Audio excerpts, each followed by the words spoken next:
G'day, Stu from UAVfutures here, and today, well, I've got something that I'm excited about. I'm passionate about getting people flying, getting people airborne for the least amount of money possible, getting them into the hobby and experiencing FPV. Now today, we have what could possibly be a controversial video for some people. Some people like it, some people are not going to like it. It's a little bit different, and I've never really had this circumstance happen before.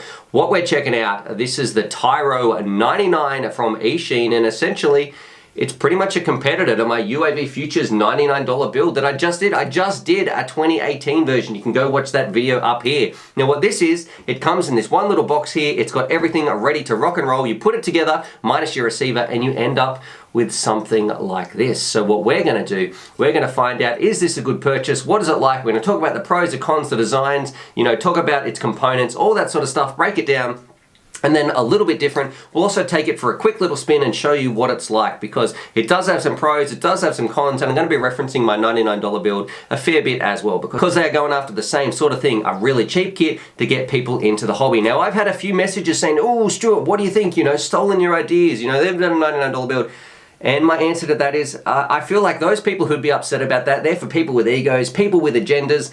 All I want to do is get people into the hobby. So whether you like this one, you go and flying, whether you build a UAVfutures $99 build, whether you get your own budget kit, you do your research and build it yourself, the point is, I want to get people flying, having a good time, and experiencing FPV, because it is one of the most amazing feelings out there. And whether it's through my videos or not, I just wish everybody the best of luck. So please, look, there's no hard feelings from me that because Banggood's done a $99 build versus my $99 build, I don't really care about that stuff. I just want people to have a great kit to get airborne and get flying. And the more people in the hobby, the better for us all. Anyway, enough rambling. What we should do, let's put it on the bench. I'm going to show you what it's like in kit form. Then I'll show you what it's like when it's all gone together. We'll talk about the components, the pros, the cons, the design, all that sort of stuff, and then a little bit of a sneaky flight at the end. Oh, and as a bit of a bonus as well, I did reach out to Bangers. They're happy for me to put down some in a giveaway. So for this one, check the official rules down below. Make sure you like, comment, subscribe, bell note, usual sort of stuff. But I want to know, what do you think about this build? What's one pro and also one con? So give them a bit of feedback so they can sort of maybe work on some things. Maybe we might get a TYRO Revision V2, but they'll be sending out someone from the comments.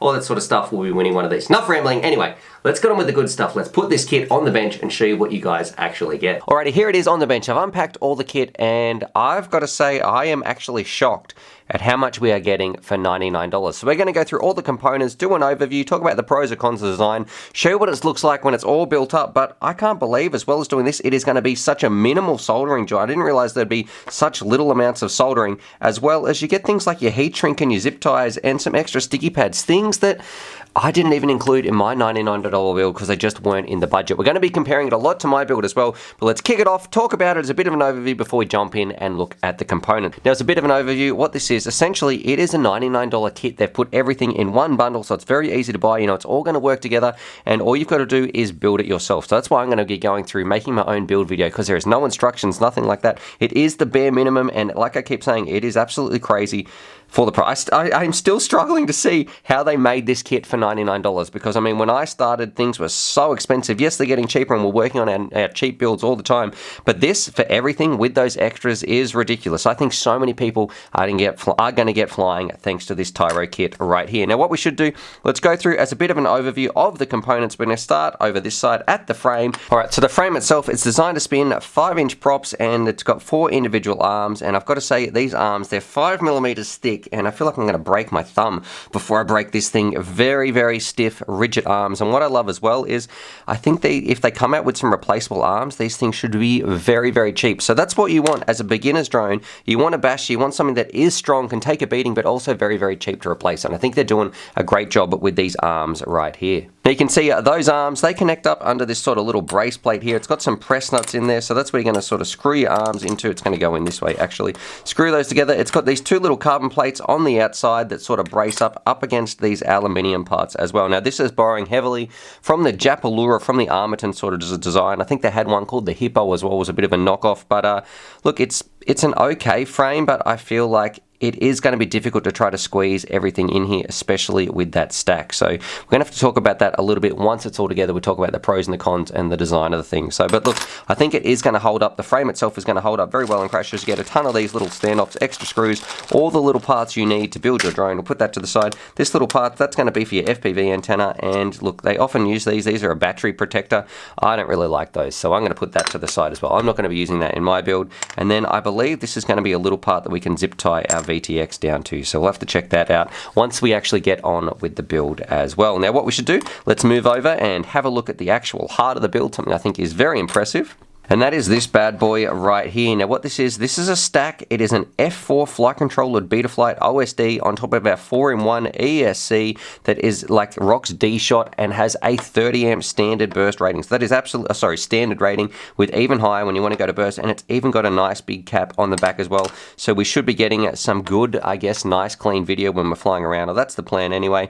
Makes it for a very, very easy build. I mean, essentially all you need to do is solder up your motors and then you're ready to go. I can't believe just how easy that's going to be, as well as put our receiver in here. It takes up to a 5S LiPo, so this can be a 5S build, so it can go very, very quickly. And I really think for the money, like I am absolutely struggling. I am really struggling to try to critique this thing for such a low price. Like this is going to get so many people flying. So many people are going to be buying this, flying this, and actually, you know, experiencing a good FPV racer. Now, what we should do, because it's a 5S rig, let's have a look at the motors, and they're rated for 5S as well. 2 counterclockwise. I think these are the counterclockwise. 2 clockwise ones. They've got the naked bottoms on there, and they're 2206. Yeah, they are 2206, and they're 2150 kV. So that a lower kV means they should be suited to a more heavy prop, when we'll talk about the props as well, or if you want to go to 5S, a bit more extra punch as well. So they are made for a 5S racing rig, but they should still do plenty fine on a 4S as well. I can see, I love the orange color. Time will tell durability wise, because look, I'm not too sure how these are going to go. They're TYRO branded, but it's $99, so that is something durability-wise, month after month of flying this thing. I actually don't know how this thing is going to go. So that one is up in the air. That's a nice little pun, but on the bench, they look quite nice. We'll have to take it out and give it a spin. Of course, they've got some little lock nuts on the top, which is kind of standard nowadays. So put those to the side. And then we just have a generic camera at the front. So look, it's eSheen branded. I think it's a 2.8mm lens. Nothing too special. So the camera, look, it's just an average FPV camera. We're just going to have to wait and see what the actual FPV feed is like as well, because look, it's very generic. I'm not expecting some amazing things, but again, for the price, I feel like we can't complain too much. Now, if we jump over, have a look at the VTX here. I actually really do like this one. So it's a tiny little VTX. It can change in power levels. It's got 40 channels. But one beautiful thing about it is they have this little connector. So this is the CCMX connector on the back. And I really feel like this is the future for our hobby. This is what all our connections need to be. They are so much better than the SMA connections. And that joins up beautifully to this Pagoda antenna. My only recommendation, something that I probably would like to see a little bit different, is why do we have to have this pigtail? Can't we just run this straight out to this antenna? I would prefer if this just had a little connector on the back, or a little whip, or at least include that as a $2 option extra. I know, I guess I can't really say that too much because the price is ridiculous. Like I keep saying, you know, I've got a nice big display on here. You press the button to cycle through your channels, and again, no soldering. So absolute minimum soldering build. Now moving along, let's have a look at some of the extras. Of course, you get like your XT60s, you get all your cables, these parts, and the beauty is you need to solder your motors up, and that's it. Put a receiver on, as well as attach this little XT60 on the back as well. So they've got some nice silicon parts there. Everything else just pretty much plug and play minus your motors, and that I think is going to make a big difference to a lot of people, because, you know, when you're soldering, that can freak people out, but because of this build, it's going to be very, very easy. Even for absolute beginners, if you've never soldered before, I think this is going to be a build going to get a lot of people flying. Some of the other little extras, you know, all your zip ties, heat shrinks, all that sort of stuff, which I really didn't expect to see, and I need to stop saying that I'm shocked that they included this stuff. So all those little extras as well, that's going to be used sort of to make our build nice and clean. And then little two Velcro straps actually, some little sort of sticky pads to stick underneath. That would go underneath your battery plate, so I'm probably not going to use those. And then look how many propellers you get.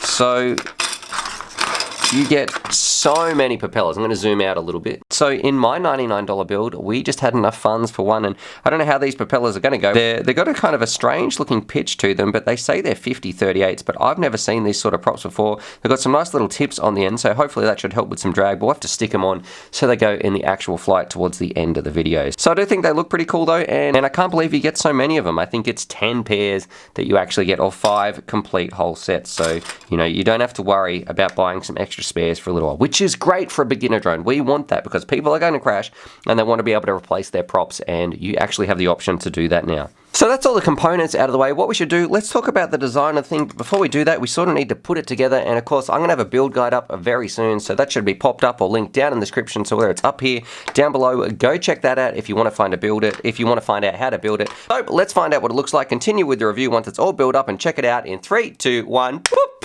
Alrighty, so here it is, all built up. Thanks very much. And after going through all those components and putting this thing together, I do want to say, I can't believe how easy this was to put together. Like absolute minimal solder joints. You had 4 motors and a battery lead. That was it. That was all you had to solder up. Oh, and your receiver as well, but that doesn't come in the kit. You know, most drones that you get, you know, you do have to put your own receiver in, but you know, that's common to a lot of drones. A lot of them don't come with a receiver, but after that, it was so easy to build. It was plug and play, all these little connectors, everything in here works. So for a first time beginner drone, I have to say it was extremely one of the most easiest builds I've ever done. Now, what we should also do, let's talk about the design of the thing, and I'm probably going to give it, this is really hard because look, we're going to be talking about the price, and that's obviously going to come in at the end with the pros and the cons. The designer thing, I like the 4 individual arms. I like how easy it was to put together. I like the price and the components they've put in here. I think they've done a very, very good job. Some things I don't like though, in terms of the design of the frame. I would like it to be a little bit bigger. It doesn't carry a GoPro as well, and also when you've got this on the top, that's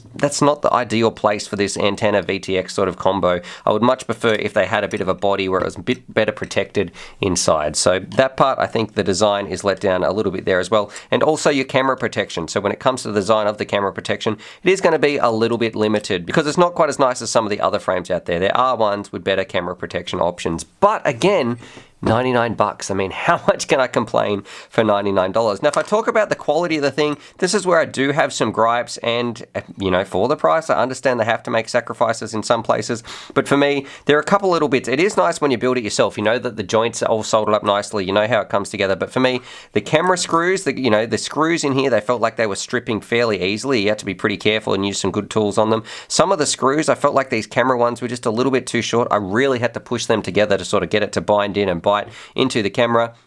The FPV camera, we're going to have to check at the end, but I'm expecting that's just going to be pretty generic. The one for me that really threw me was the motor wires they used in the motors. This is the cheapest, nastiest wire that I've ever really felt. It's definitely not very nice to have to solder up to, so definitely check the build guide for how we did that, because look, if you want to cut it, when I was experimenting to see what was on the inside of this wire, because it felt so different, it's not nice stuff. So definitely don't cut your wires, solder them in from the inside. It looks nicer, but it's all around just yucky stuff under the motors. Now these motors as well, I guess time is going to tell us, are these going to be any good? How they're going to hold up in crashes? We'll have to take it out and rip it around, because you can get some fairly cheap motors out there, like the Sam Gook motors, but these ones, for the price, again, it's absolutely crazy what you can get nowadays. I really like all the extra props you get as well. So really, the quality of this thing, besides the motor wires and a few of the screws stripping out, I am very, very impressed. But we will have to say, let's reserve our judgment. Make sure you check the flight footage at the end, because that's when we can really bring it home and say yay or nay. Now, in terms of the pros and the cons, well, let's get some of the cons out of the way, because I don't like how it can't carry a GoPro well. I don't really like how it's a generic camera on the front. I don't like how they put the VTX right here. I don't like this wire that they give you. It makes it very, very difficult to solder up. I don't like how cheap some of the screws feel when you're screwing them in. Those parts, they do bug me. What do I like? And then let's talk about the pros. I absolutely love how easy this thing was to build. It was probably one of the easiest builds I have ever done. Minimal soldering joints. It's going to get people into the hobby. They might be scared of soldering and think, yes, this is something that I can build. That doesn't look too hard. I mean, just put some motor tabs on the outside and solder an XT60. Bob's your uncle. Trevor's your friend. Rock and roll. You're off to the races. And another thing, I'm sure not a single person out there can disagree with this statement, that this $99 with all the extras that it comes with is ridiculous to come in one easy to build kit. Like, the price of this thing with all those extra props is flat out absolutely insane. I mean, I struggled to do it in my build and those prices go up and down, but by calling this the TYRO 99, they're going to have to lock it to 99 bucks, and I think that is great for people who want to get into the hobby. The only problem is I really think this thing is going to be sold out. I'd love to know, check the link down below. Is it sold out when you're watching this video? So that's it on the bench. Now what we should do, let's go take this thing for a bit of a burn. The weather is absolutely disgusting, so I'm going to sneak out for a sneaky quick little flight to show you guys. And we'll do another video as well when we hand it over to Grumpy Trev, Crash Test Cal, hit it with the speed gun, all that sort of good stuff that you guys are expecting. But let's jump out, rip it around the field, have some fun in 3, 2, 1, boop! Okie dokie, here we go, and look, the weather has been absolutely disgusting lately. We are going to do the full flight review with Grumpy Trev, Crash Test Cal, but we've got to get Mother Nature to play nice. So this is a bit of bonus footage for you guys, but you can see we've got the camera on the left as the DVR, and the GoPro have just jerry-rigged it to the top. It does have plenty of poke for some lower KV motors. You can see there's no oscillations or anything like that when we're flying around as well, which I've got to say, I was pleasantly surprised. With these props, with this cheap kit, I was expecting something, but you can even see at full tilt, it wasn't having any problems whatsoever on its current beta flight setting. So whatever it comes with out of the box, it does fly quite nicely. Now for me, probably the biggest part that I want to upgrade, the thing I want to do, and I can't stress this enough, is the camera. I don't really like the camera. The colors are fairly flat. The field of view is way too narrow. It made sort of my peripherals, it made it very, very difficult for me to fly versus some of the other cameras out there. So if anything, please upgrade that camera because it doesn't do it justice for this build. That's where I would say spend an extra little bit of cash, put a decent camera in there, and you're going to have a much, much better time. Now I know a lot of people, they're going to compare this to my $99 build that I recently did, and I think they've both got some, some great pros and cons. Some things that some differences I guess, that this one it can't carry a GoPro as easily. I definitely had to rig some stuff to the top, and also it doesn't have smart audio, but overall for a decent $100 flyer, this is a great option, and I think it's going to get a lot of people flying, and it does handle better than I thought. But we'll have to put it through its paces. You can tell it was definitely starting to come down with some rain here. We'll put it through its paces and see how it goes long-term wise with the durability, because I know on my $99 build we had things like the sandbook motors and that sort of stuff. Alrighty, so there it is. There's my part 1.5 review of the TYRO 99. I say half because usually we do a part 1, part 2, and in the part 2 that's the full flight review with Grumpy Trev, Crash Test Cal. We hit it with speed guns, find out how fast it goes, all that sort of stuff. But the weather in Australia is not letting us do that. So that's why it's 1.5, because you have seen some of the flight footage, and I'm happy to say it did perform very well. I like the performance, and especially when it can go to 5S, I think it's going to go even quicker. So stay tuned for the part 2. Now, what I do want to say, this is all about getting people into the hobby. I really like it for that fact. It's got some big pros and also some big cons, but for the price, it is absolutely ridiculous when you think you can get a kit like this. At the end of the day, you're going to end up with this drone for around $100. That has never really been seen in our hobby before in one place. That's why I tried so hard with my $99 build to get people into the hobby. And there are some differences, like this one, it can go up to 5S, but it doesn't have smart audio and it doesn't fit everything inside, but also you get so many more props, and both of them sort of have their pros and cons. Now, one for me, there are a few things I would like to fix up actually. For me, I do want a better camera in this. So what I would recommend to people out there, if you're going to buy this, and it's probably going to be out of stock, I'm sorry, because I know a lot of people want to get this drone. It's going to be very, very hot, and so many people are going to be flying, especially for that cheap price point. But if you are lucky enough to get one, please just order another camera as well, because putting that camera in is going to make a world of difference. The field of view in this one, it is too small. It doesn't handle the light well. So that is the first thing that I would like to change. And secondly, eSheen, if you're listening, please put it in a frame where, it's just the VTX is protected a little bit better. I don't really like that part, and it makes carrying a GoPro kind of difficult. Now, my other complaints, they're kind of not as valid, because I understand there had to be some cost-cutting measures to get this in here, like the ESC wires. Those small things I think are acceptable for the price. And I know a lot of people are going to be comparing this, let's say, like if you compared it to my Americas or a tricked out Rooster, or heaven forbid, something with hype train motors and I don't know what, like a remix frame. That stuff is just, that alone, those components each are more than what this is. So overall, I think for $100, they've really done an awesome thing for a hobby in terms of getting people airborne, having a good time with FPV, and having a rig that's actually got some decent performance. But I'd love to know what you guys think. I'd love to know if this thing's sold out. Drop your comments down below. Remember, we do have that giveaway. I've got one to give away for this one, and I will also be doing sort of a build video and some other stuff, and the part 2 review will be coming out, where that's where we that's where we fully give it over to Grumpy Trev, Crash Test Cal, go ham with it, and also hit it with the speed gun. But I'd love to know what you guys think. Definitely subscribe for more FPV related content. Please, Mother Nature, put some good weather on, and as always, if you get one of these, you're gonna have a lot of fun, and happy flying!